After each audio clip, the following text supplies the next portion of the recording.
And the next sacred cow is get a job, or go to school and get a job. Now, the problem with getting a job is, who do you think pays the most taxes? The owner of the business or the worker? To that, I'll turn to my accountant here, Tom. Well, it's clearly the employee who's paying the most taxes. And, you know, I started as an employee right out of school, and I was paying high taxes. Even though my job is to reduce taxes, I was paying high taxes.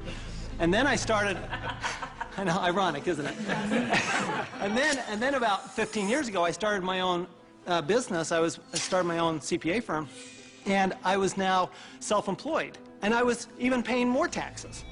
So it wasn't until I started acting like a bigger business and was really a significant sized business that I started paying less taxes. And it's because it's the business owners, and it's the entrepreneurs, and it's the investors, the active investors, that really pay the least amount of taxes. Time out.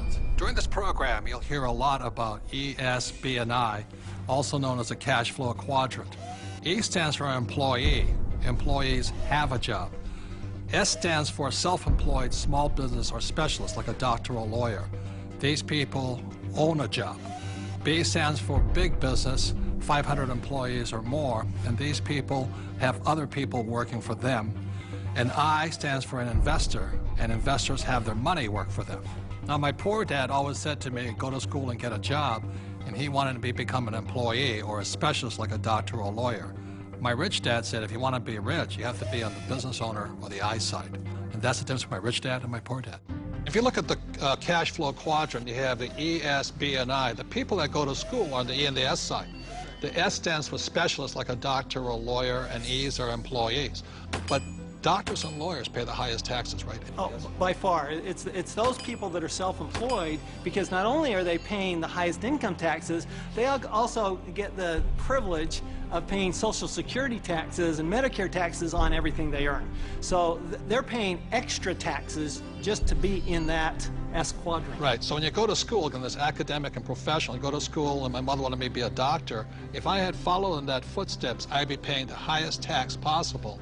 And they make a lot of money, but they pay the highest percentage in taxes. So that's why this relates back to go to school. That's right. And they actually have the fewest options of reducing their taxes. The tax laws are really geared towards those people who are creating jobs. You know, and those are the entrepreneurs, those people who are creating housing and, you know, building real estate, because that's, the government understands, that's what we need.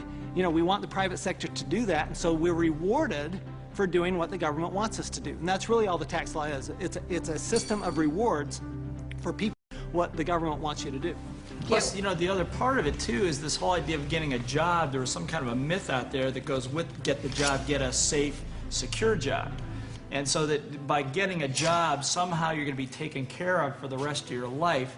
And all you got to do is pick up any paper to see how many tens of thousands of people are losing their jobs. There are no safe, secure jobs, and now we're competing with India and Asia for jobs that were sacred to America at one point in time. So this whole idea of having a job that was secure is probably the most insecure thing you could be doing right now. The idea of a secure job is an industrial age idea. Exactly. The only option is put into your head is go get a job.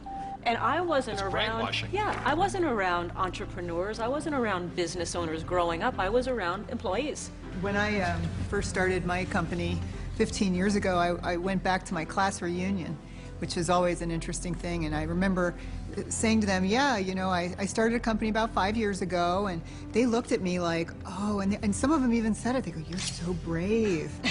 And I'm thinking, you know, I've had this company for 5 years now, that is the longest I had ever worked anywhere.